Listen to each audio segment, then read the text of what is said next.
सुप्रभात प्यारे बच्चों।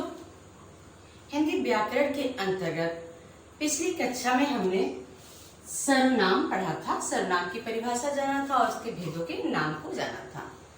इस कक्षा में हम सर्वनाम के भेदों से परिचित होंगे। वो भेद कौन कौन से हैं, उनकी पहचान क्या है, उनका प्रयोग किस तरह होता है, उसको हम जानेंगे। तो हमने पढ़ा था जिन शब्दों का प्रयोग संज्ञा के स्थान पर किया जाता है वे शब्द सर्वनाम कहलाते हैं। जिन शब्दों का प्रयोग संज्ञा के स्थान पर किया जाता है वे शब्द सर्वनाम कहलाते हैं। इसके 6 भेद होते हैं। पहला, पुरुषवाचक सर्वनाम। पुरुषवाचक सर्वनाम के 3 भेद हैं।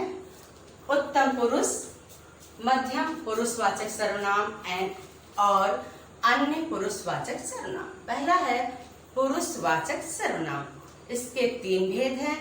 उत्तम पुरुषवाचक सर्वनाम, मध्यम पुरुषवाचक सर्वनाम, अन्य पुरुषवाचक सर्वनाम। दूसरा भेद है प्रश्नवाचक सर्वनाम, अनिश्चितवाचक सर्वनाम, निश्चितवाचक सर्वनाम, संबंधवाचक सर्वनाम तथा निजवाचक सर्वनाम। इस तरह हमने देखा सर्वनाम के 6 भेद हैं। सबसे पहला है पुरुषवाचक सर्वनाम। इस भेद के नाम से ही स्पष्ट है कि यह किसी व्यक्ति का बोध करा रहा है, यानी व्यक्ति के बारे में जानकारी होती है, पर्सन के बारे में।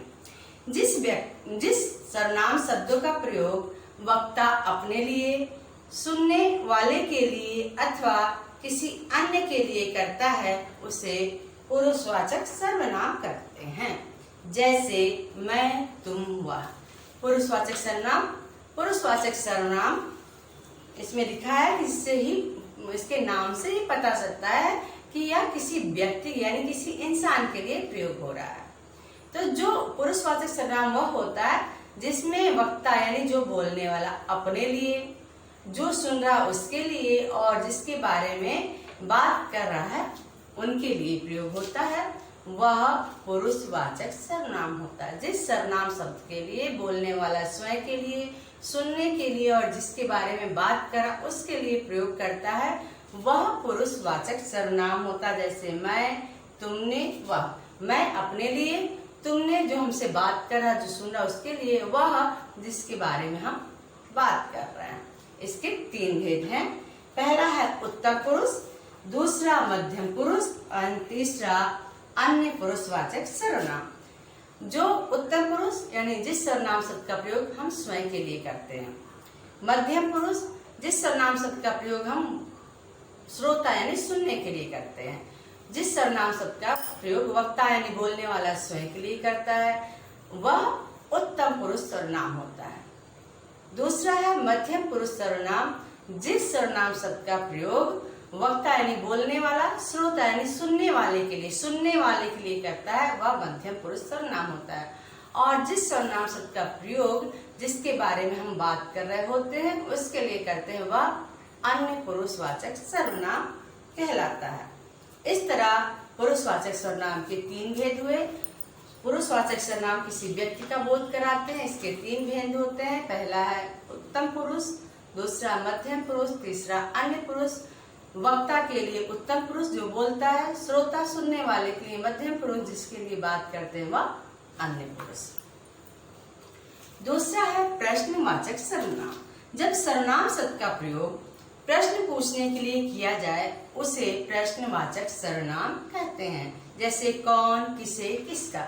जिस सर्वनाम शब्द का प्रयोग प्रश्न पूछने के लिए किया जाता है वो कौन सा सर्वनाम होता है? प्रश्नवाचक सर्वनाम।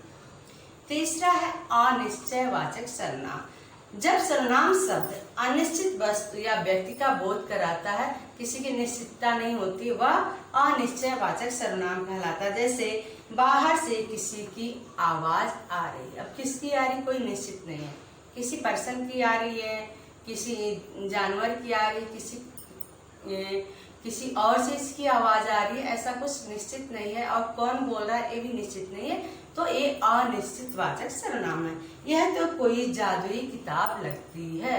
यह किताब देख के कोई निश्चित नहीं है कि जादुई किताब, ये देखने से ऐसा लग रहा है कि जादुई किताब है, 100% श्योर नहीं है यह जादुई किताब है, तो अनिश्चयवाचक सर्वनाम होता, निश्चयवाचक सर्वनाम हो जाता। यह तो कोई जादुई किताब लगती है, अनिश्चयवाचक सर्वनाम। अब है,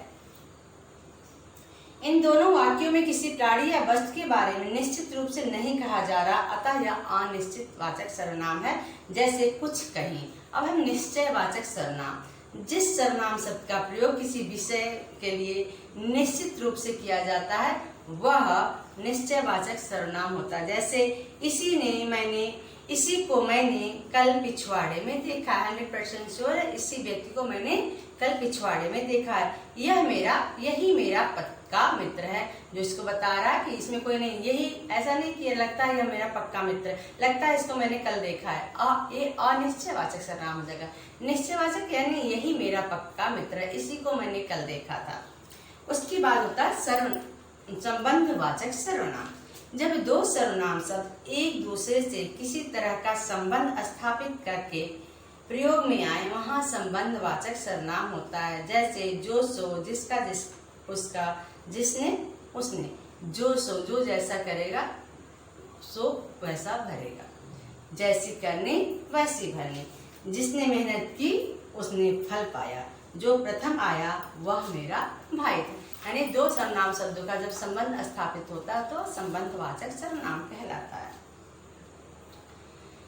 अब है निजवाचक सर्वनाम। इसमें बहुत सारे लोग कंफ्यूज होता है, इसको ध्यान से पढ़ना। जिस सर्वनाम शब्द का प्रयोग अपने स्वयं के लिए किया जाए वह निजवाचक सर्वनाम कहलाता है। जैसे स्वयं, खुद, अपने आप। इसमें मैं का प्रयोग नहीं होगा। मैं पुरुषवाचक सर्वनाम में आता है। ये स्वयं, अपने आप, खुद। मैं अपना काम स्वयं कर लूंगा, मैं स्वयं चला जाऊंगा, मैं खुद खाना बना लूंगा। इस तरह के शब्द का प्रयोग स्वयं के लिए किया जाए वह निजवाचक सर्वनाम होता है। जैसे मैं अपना काम स्वयं करूंगा, वह खाना अपने आप बनाता है। इस तरह के शब्द का प्रयोग होगा तो वह निजवाचक सर्वनाम होता है। इस तरह हमने जाना कि सर्वनाम शब्द का अर्थ होता है सबका नाम। जो शब्द संज्ञा के स्थान पर प्रयुक्त होते हैं वे सर्वनाम कहलाते हैं। संज्ञा के स्थान पर प्रयुक्त होने वाले शब्द सर्वनाम कहलाते हैं। इसके 6 भेद होते हैं। पहला पुरुषवाचक, प्रश्नवाचक, अनिश्चयवाचक, निश्चयवाचक, संबंधवाचक तथा निजवाचक सर्वनाम। पुरुषवाचक सर्वनाम के 3 भेद होते हैं। उत्तम पुरुष, मध्यम पुरुष तथा अन्य पुरुष। उत्तम पुरुषवाचक सर्वनाम किसी व्यक्ति के लिए प्रयोग होता है। इसमें बोलने वाला वक्ता उत्तम पुरुष, सुनने वाला श्रोता मध्यम पुरुष और जिसके बारे में बात करते हैं वह अन्य पुरुष। उसके बाद दूसरा है प्रश्नवाचक, जिसमें प्रश्न किया जाता है, क्या, कौन, कैसे, इस तरह का प्रयोग किया जाए तो प्रश्नवाचक सर्वनाम। अनिश्चयवाचक, जब किसी व्यक्ति या वस्तु के बारे में या किसी चीज के बारे में निश्चितता न हो तो यह अनिश्चयवाचक सर्वनाम होता है। जिसमें किसी व्यक्ति के बारे में 100% श्योर निश्चित हो वह निश्चयवाचक सर्वनाम होता है। जिस सर्वनाम शब्द में एक दूसरे से संबंध जुड़ा हो, जो, सो, जैसी, वैसी, इस तरह के शब्द हो, जिसका, उसका, तो वह संबंधवाचक सर्वनाम कहलाता है। और जिस सर्वनाम शब्द का प्रयोग हम स्वयं के लिए करते हैं वह निजवाचक सर्वनाम कहलाता है। इस तरह हमने सर्वनाम को पढ़ा, सर्वनाम की परिभाषा जाना, सर्वनाम का अर्थ जाना, उसके भेदों को जाना, भेदों के सारे भेदों के नाम जाने, उसकी परिभाषा जाना, उसको पहचानना जाना। आप सर्वनाम के भेदों का नाम याद करेंगे, परिभाषा याद करेंगे तथा उसमें जो उदाहरण है उसको भी याद करेंगे। अगली कक्षा में पाठ में आए जो प्रश्नोत्तर है और अन्य प्रश्नों के उत्तर हम पढ़ेंगे। धन्यवाद।